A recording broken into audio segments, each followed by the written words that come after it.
करते हैं क्योंकि आप अद्भुत, सामर्थी और महिमा योग्य परमेश्वर हैं और आप अपनी महिमा को स्वयं मनुष्यों के जीवन में प्रकट करते हैं। जब कोई मनुष्य आपके इकलौते पुत्र प्रभु यीशु मसीह को अपना उद्धारकर्ता स्वीकार करता है, उसके उस जीवन को आप अपनी महिमा का कारण बनाते हैं। हम आपका धन्यवाद करते हैं। एक एक योजना जो आपने प्रत्येक मनुष्य के लिए बनाई है, व्यक्तिगत तौर पर आपकी योजनाएं हमारे जीवनों में पूरी होती है, ताकि प्रभु हम सबका जीवन आपकी महिमा की योग्य ठहरे और आपकी महिमा जो आप अपनी सामर्थ्य के द्वारा हमारे जीवन में प्रकट करना चाहते हैं, उसके द्वारा हमारा जीवन आपकी महिमा का कारण बने। इसलिए हम धन्यवाद करते हैं और धन्यवाद के साथ प्रभु आपके इकलौते पुत्र प्रभु यीशु मसीह जो हमारा उद्धार करता है, उसकी सामर्थ्य के लिए जो आपकी पवित्र आत्मा के द्वारा हमारे जीवन में सिद्ध की जाती है, धन्यवाद करते हैं। चाहते प्रभु आपके पवित्र वचन और पवित्र आत्मा की सामर्थ्य हर उस जिंदगी में जो आपके इकलौते पुत्र प्रभु यीशु मसीह को अपना उद्धारकर्ता स्वीकार करता है, सामर्थ्य के द्वारा सिद्धि हो और आपकी महिमा प्रकट हो। धन्यवाद के साथ इस प्रार्थना को आपके इकलौते पुत्र प्रभु यीशु मसीह के पवित्र नाम से मांगते हैं, आमीन। परमेश्वर का धन्यवाद हो, उसकी बड़ाई युगान युग होती रहे, क्योंकि वो युगान युग जीवित है और उस महिमा के योग्य परमेश्वर है। सारा आदर, सारी महिमा उसी की है।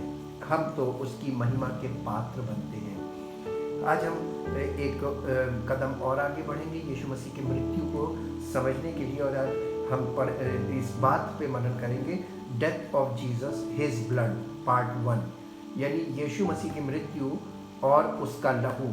इसका पहला भाग देखेंगे। इब्रानियों की पत्री, इस पद के साथ हम इस अध्ययन की शुरुआत करेंगे। इब्रानियों की पत्री, उसका अध्याय 9 अध्याय का 22 पद, यहाँ पर ऐसा लिखा हुआ है, सच तो ये है कि व्यवस्था के अनुसार प्रायः सब वस्तुएं लहू के द्वारा शुद्ध की जाती हैं और बिना लहू बहाए पापों की क्षमा नहीं है। हम सोचते हैं कि हमारे पाप क्षमा हो गए। जी नहीं, इन पापों के लिए किसी ने दाम चुकाया है। बिना दाम चुकाए, यानी पापों के लिए जो दाम चुकाया गया, यानी किसी ने भरपाई की है और उसकी भरपाई के कारण हमें क्षमा मिली है। तो ये क्षमा जो हमें मिल रही है वो किसी के द्वारा मिल रही है, जिसने परमेश्वर की इच्छा को अपने जीवन में हमारे लिए पूरा किया। Hebrew, the book of Hebrew, chapter 9, verse 22 in English, हम इंग्लिश में इसको देखेंगे एम्प्लीफाइड वर्जन में।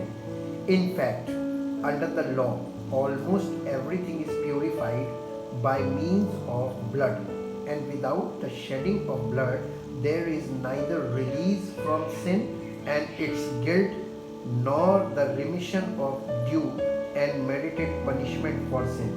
यहाँ पर ये बताया जा रहा है कि बिना लहू बहाए पापों की क्षमा नहीं हो सकती है।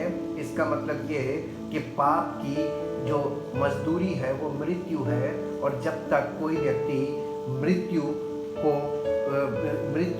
किसी की मृत्यु उन पापों के कारण ना हो, लेकिन कंडीशन सिर्फ ये है कि वो निष्पाप हो, और उसके द्वारा जब वो मरेगा पापियों के लिए, तो उसके द्वारा पापों का उद्धार हो सकता है। ये रीज़न लिखा हुआ है। यीशु मसीह का लहू हमें सब पापों से इसीलिए शुद्ध करता है, यानी प्योरीफाई करता है। हम आगे देखते हैं, व्यवस्था के अनुसार सब वस्तुएं लहू के द्वारा शुद्ध होती हैं।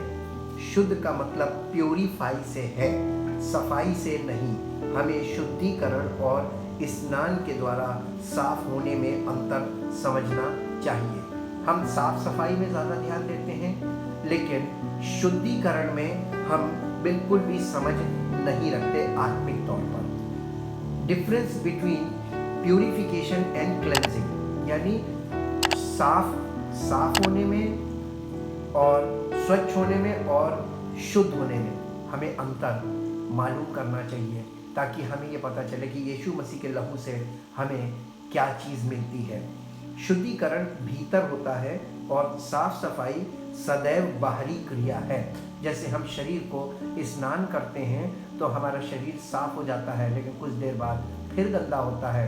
ये निरंतर किए जाने वाला कार्य है, यानी शरीर को बार बार हमें स्नान के द्वारा साफ रखना पड़ता है। लेकिन शुद्धिकरण एक ऐसी क्रिया है जो एक बार पूरी हो जाए उसको मेंटेन रखना पड़ता है।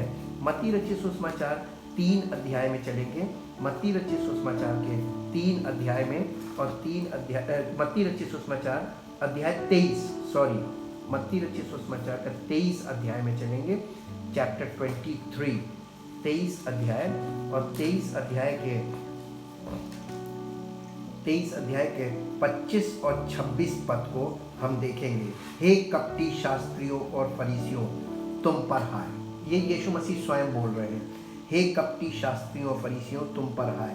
तुम कटोरे और थाली को ऊपर से तो मांजते हो, परंतु वे भीतर अंधेर और असंयम से भरे हुए हैं। यहाँ पर हम और आप ये समझ सकते हैं कि ये बर्तनों की बात नहीं की जा रही, बल्कि ये मनुष्यों की बात की जा रही है। हे अंधे फरीसी, पहले कटोरे और थाली को भीतर से मांज कि वे बाहर से भी स्वच्छ हो।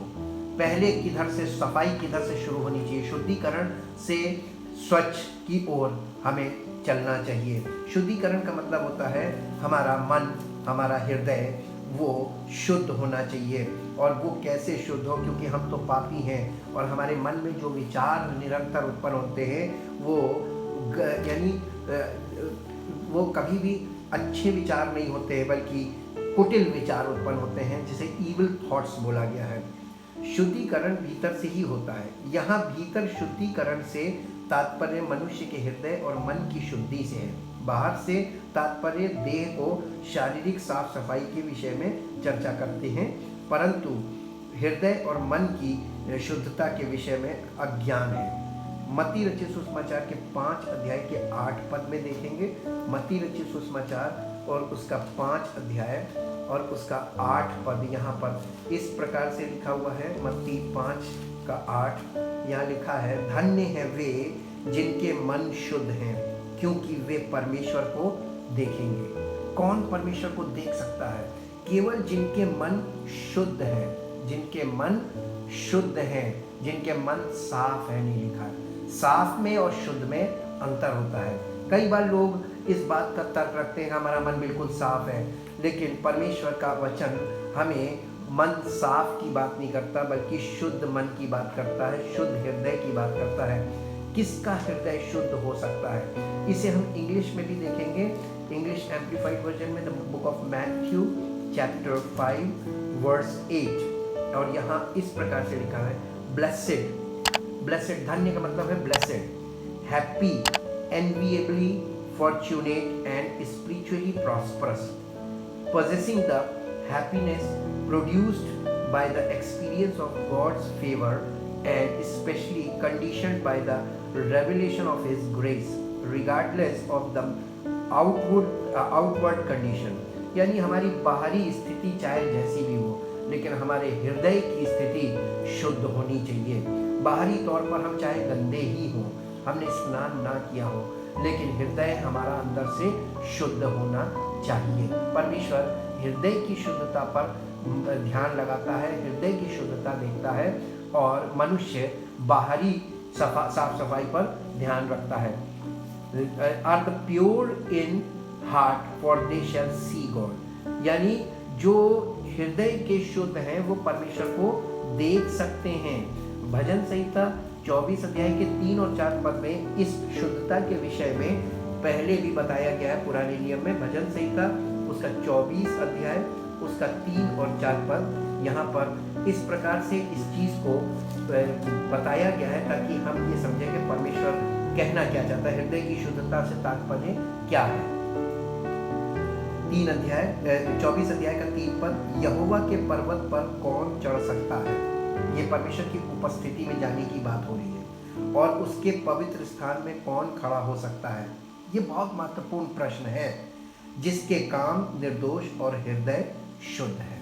जब तक हृदय शुद्ध नहीं होगा, हमारे काम निर्दोष नहीं होंगे। जिसने अपने मन को व्यर्थ बात की ओर नहीं लगाया।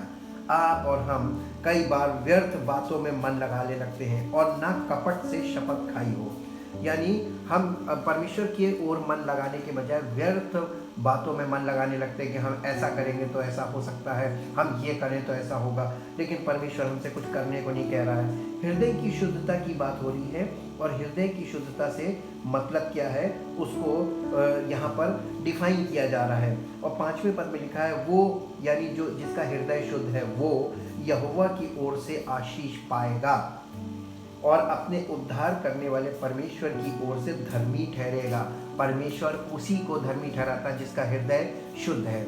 इसलिए प्रभु यीशु मसीह का लहू हमारे हृदय को शुद्ध करता है ताकि परमेश्वर का उद्धार हमारे जीवन में पूरा हो सके और परमेश्वर हमें धर्मी ठहराए। मूसा के तंबू में जब मेमना बलि किया जाता था तो उसका मांस खाया जाता था और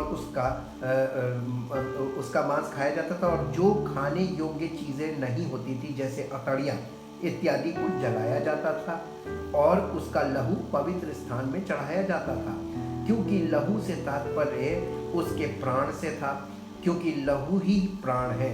लेव्य व्यवस्था की पुस्तक में देखेंगे, लेव्य व्यवस्था उसका 17 अध्याय, लेव्य व्यवस्था और उसका 17 अध्याय में चलेंगे और 17 अध्याय का 11 पद यहाँ पर इस प्रकार से लिखा हुआ है, क्योंकि शरीर का प्राण लहू में रहता है, क्योंकि शरीर का प्राण लहू में रहता है और उसको मैंने तुम लोगों को वेदी पर चढ़ाने के लिए दिया है कि तुम्हारे प्राणों के लिए प्रायश्चित किया जाए, क्योंकि प्राण के कारण लहू ही से प्रायश्चित होता है। प्राण के कारण, प्राण कहाँ रहता है? लहू में। प्राण के कारण लहू के द्वारा ही प्रायश्चित होता है। तो प्राण रहता कहाँ? लहू में। इसका मतलब लहू के द्वारा ही प्रायश्चित संभव है। अभी इसी के 14 पद में लिखा है, क्योंकि शरीर का प्राण जो है वो उसका लहू ही है जो उसके प्राण के साथ एक है। इसलिए मैं इजराइलियों से कहता हूँ कि किसी प्रकार के प्राणी के लहू को तुम ना खाना, क्योंकि जब सब प्राणियों का प्राण उसका लहू ही है, जो कोई उसको खाए वो नष्ट किया जाए। इसलिए परमेश्वर ने लहू खाने को मना किया था कि किसी के प्राण को मत खाना। वो परमेश्वर को बलि में वो लहू ही चढ़ाया जाता था, लहू के द्वारा प्रायश्चित किया जाता था।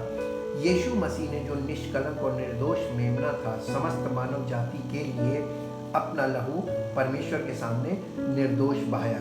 इसलिए यीशु का लहू हर उस व्यक्ति को जो यीशु मसीह पर विश्वास करता और उसे अपना व्यक्तिगत उद्धारकर्ता स्वीकार करता है, सब पापों से शुद्ध करने का काम करता है यीशु मसीह का लहू। इब्रानियों की पत्री 9 अध्याय में चलेंगे, इब्रानियों की पत्री उसके 9 अध्याय में चलेंगे और 9 अध्याय के 11 पद से देखेंगे मसीह के लहू की सामर्थ, the power of the blood of Jesus Christ. परंतु जब मसीह आने वाली अच्छी वस्तुओं का महायाजक होकर आया तो उसने और भी बड़े और सिद्ध तंबू से होकर, जो हाथ का बनाया हुआ नहीं अर्थात इस सृष्टि का नहीं, और बकरों और बछड़ों के लहू के द्वारा नहीं, पर अपने ही लहू के द्वारा एक ही बार पवित्र स्थान में प्रवेश किया और अनंत छुटकारा प्राप्त किया। क्योंकि जब बकरों और बैलों का लहू और कलोर की राख का अपवित्र लोगों पर छिड़का जाना शरीर की शुद्धता के लिए उन्हें पवित्र करता है, तो मसीह का लहू जिसने अपने आप को सनातन आत्मा के द्वारा परमेश्वर के सामने निर्दोष चढ़ाया, तुम्हारे विवेक को मरे हुए कामों से क्यों न शुद्ध करेगा, ताकि तुम जीवते परमेश्वर की सेवा करो। हमें जीवित परमेश्वर की सेवा अगर करनी है तो यीशु मसीह के द्वारा उद्धार प्राप्त करने के बाद ही हम कर सकते हैं। बिना उद्धार प्राप्त किए सेवा तो कर सकते हैं, लेकिन हम काल्पनिक परमेश्वर की सेवा करेंगे जिसके बारे में हम सुनते पढ़ते और जानते हैं, लेकिन जब तक हमको वो जीवन अपनी पवित्र आत्मा ने दे तो हम उसकी सच्ची सेवा नहीं कर सकते, यानी आत्मिक सेवा हम नहीं कर सकते। इसलिए परमेश्वर अपनी मसीह में वही सेवक है जो पवित्र आत्मा से परिपूर्ण है और पवित्र आत्मा के द्वारा वो धर्मी ठहराया जा चुका है, और वही व्यक्ति मसीह की सेवा कर सकता है। अब इसी को हम एम्पलीफाइड वर्जन में देखेंगे, हिब्रू चैप्टर 9 वर्स 11 पद से इंग्लिश में।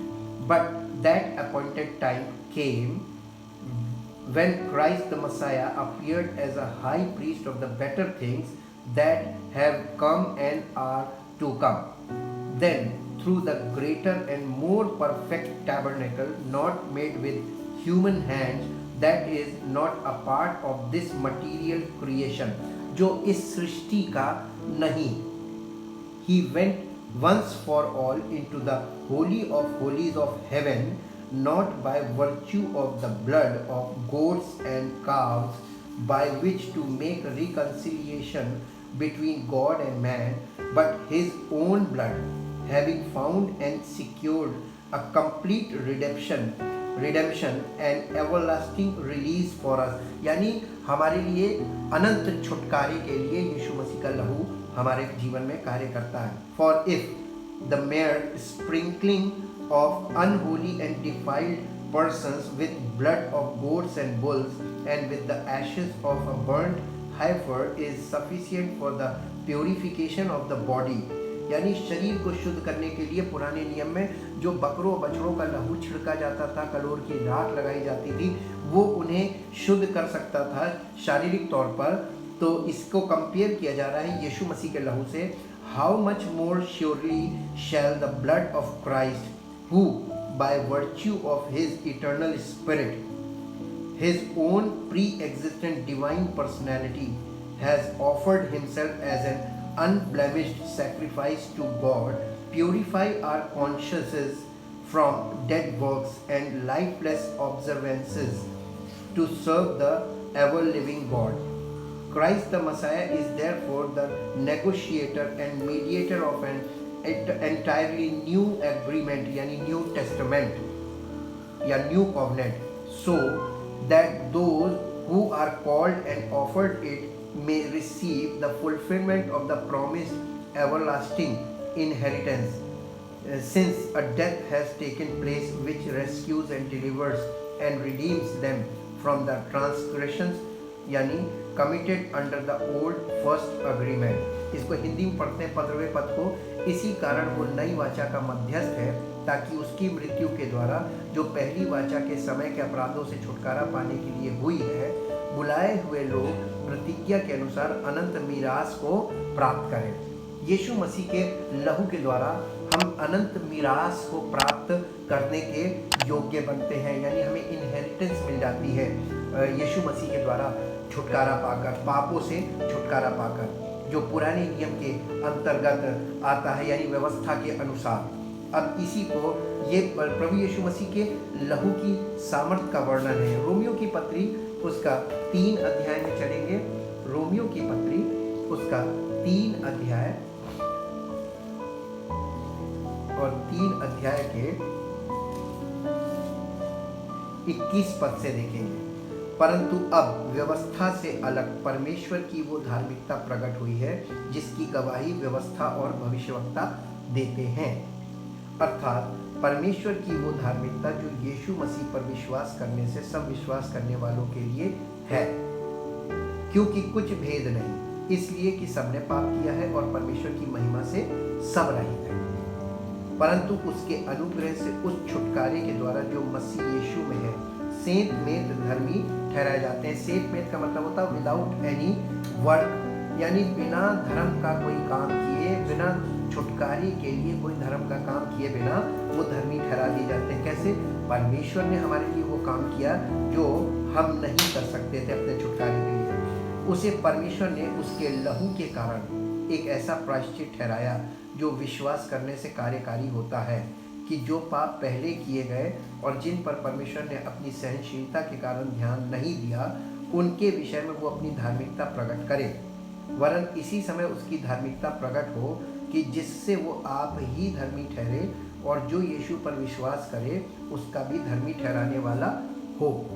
ये परमेश्वर की धार्मिकता यीशु मसीह के लहू के द्वारा हमारे जीवन में कार्य करती है, परमेश्वर के सुसमाचार के द्वारा प्रकट होती है और यीशु मसीह के लहू के द्वारा वो हमारे जीवन में कार्य करती है जब हम विश्वास करते हैं। विश्वास करने वाले के जीवन में यीशु मसीह की धार्मिकता काम करती है। परमेश्वर ने यीशु के लहू को सब मनुष्यों के पापों का प्रायश्चित ठहरा दिया, ताकि जो कोई यीशु मसीह पर विश्वास करे कि वो उसके पापों का प्रायश्चित है, उसे उस दिन तक के सब पापों से जो उसने जाने अनजाने किए हों उसकी माफ़ी मिले, और आगे को वो पाप पर जयवंत हो सके। उसे पवित्र आत्मा का वरदान दिया परमेश्वर पिता ने, ताकि पवित्र आत्मा के द्वारा वो सत्य को जाने और पवित्र आत्मा सत्य में अगुवाई करे, ताकि आगे को पाप की प्रभुता उस व्यक्ति पर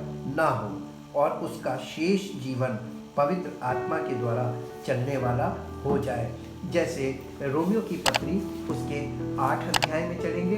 रोमियो की पत्री उसके 8 अध्याय में इस प्रकार से लिखा हुआ है। 8 अध्याय का पहला और दूसरा पद पढ़ेंगे। अतः अब जो मसीह यीशु में है उन पर दंड की आज्ञा नहीं, क्योंकि वे शरीर के अनुसार नहीं वरन आत्मा के अनुसार चलते हैं।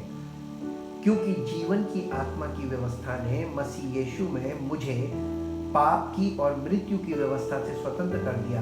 क्योंकि जो काम व्यवस्था शरीर के कारण दुर्बल होकर ना कर सकी, उसको परमेश्वर ने किया, अर्थात अपने ही पुत्र को पाप में शरीर की समानता में और पाप बलि होने के लिए भेजकर शरीर में पाप पर दंड की आज्ञा दी, इसलिए कि व्यवस्था की विधि हम में जो शरीर के अनुसार नहीं वरन आत्मा के अनुसार चलते हैं पूरी की जाए। यानी यहाँ पर साफ साफ बता दिया है कि परमेश्वर ने हमें आत्मा के अनुसार चलने वाला बनाने के लिए अपने पुत्र को बलिदान किया, और उस बलिदान के द्वारा हमें वो छुटकारा दिया जो हमें किसी और तरीके से नहीं मिल सकता। पहला यूहन्ना उसका पहला अध्याय, पहला यूहन्ना उसका पहला अध्याय,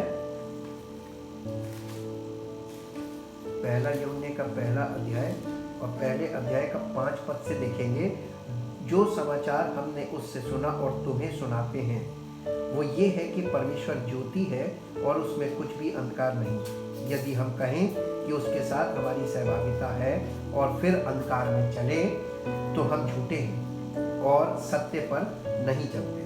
पर यदि जैसा वो ज्योति में है वैसे ही हम भी ज्योति में चले तो एक दूसरे से सहभागिता रखते हैं, और उसके पुत्र यीशु का लहू हमें सब पापों से शुद्ध करता है। यीशु मसीह का लहू हमें सब पापों से कब शुद्ध करता है?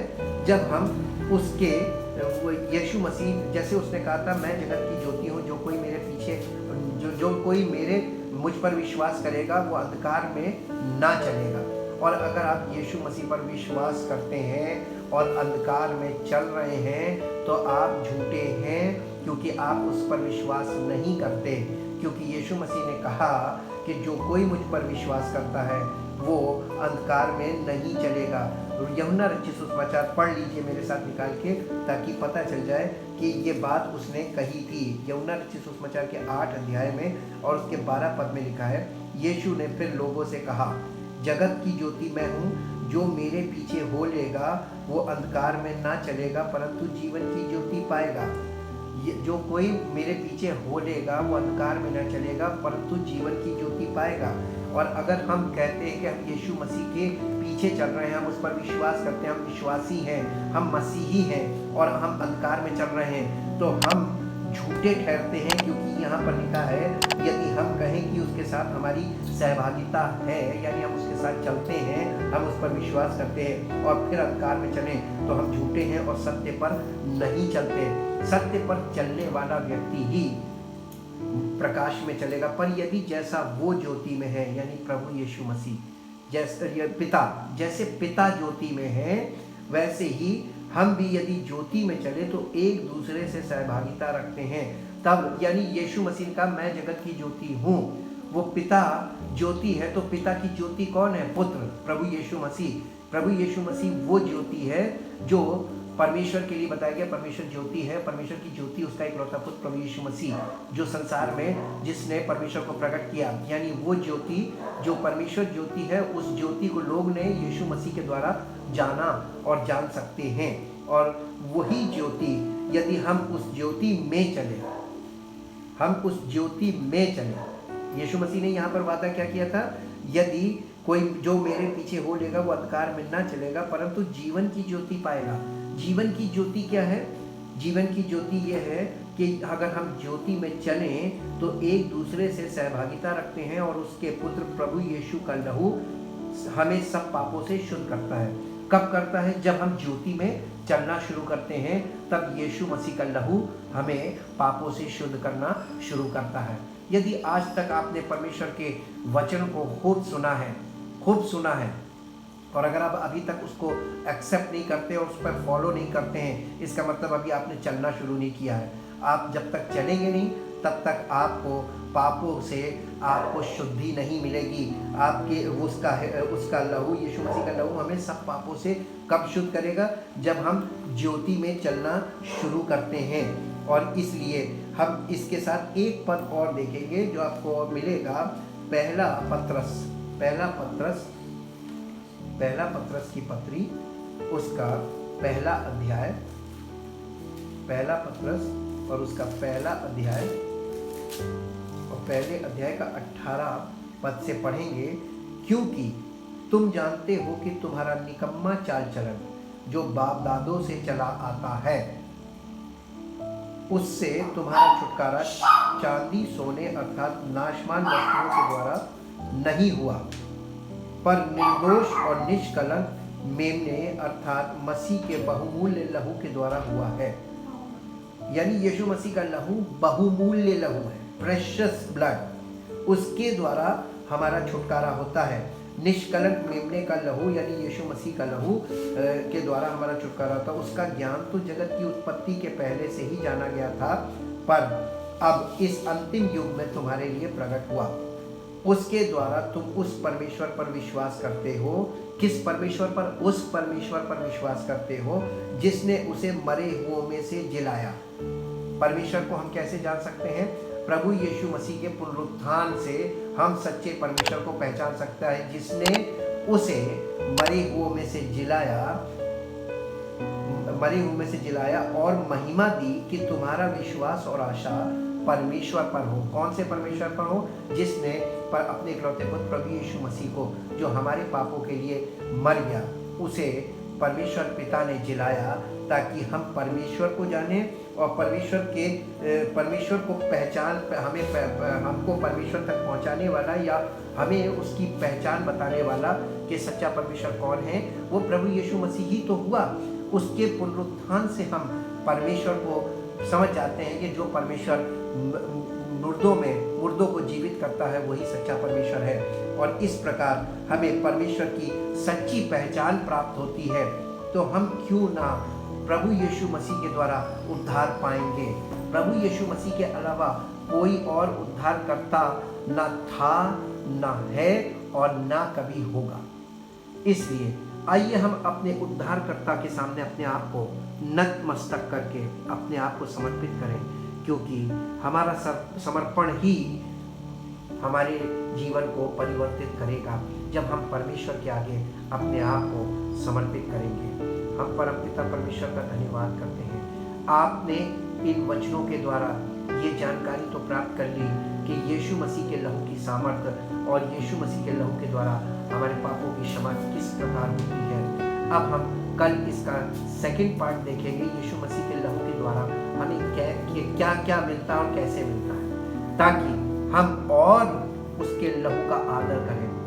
यीशु मसीह का लहू उसका प्राण है और यीशु मसीह का लहू अगर हमारे अंदर आता है तो हमारे अंदर यीशु मसीह का प्राण आता है। और जब यीशु मसीह का प्राण आता है तब पुत्र का आत्मा हमारे जीवन में कार्य करता है।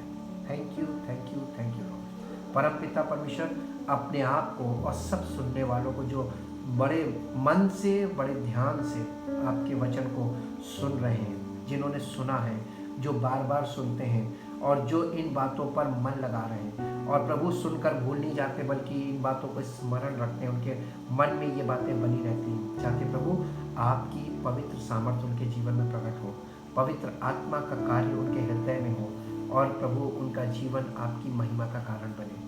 आपकी सामर्थ्य के द्वारा उन्हें पूर्ण छुटकारा मिले और प्रभु अनंत छुटकारा मिले और परमेश्वर की महिमा उनके जीवन से ऐसी प्रकट हो कि उनका जीवन आपके नाम की महिमा का कारण बने। जैसे आपने प्रभु यीशु मसीह को जीवित किया, हम भी प्रभु आत्मा में जीवन पाएं और हमारा जीवन पुनरुत्थान की सामर्थ का से भरा जीवन हो और हमारे जीवन से आपके पुत्र प्रभु यीशु मसीह के पुनरुत्थान की सामर्थ प्रकट हो और सारी महिमा आपको मिले। धन्यवाद के साथ इस प्रार्थना को आपके इकलौते पुत्र प्रभु यीशु मसीह के नाम से मांगते हैं, आमीन। Praise the Lord. परमेश्वर आपको आशीष करे।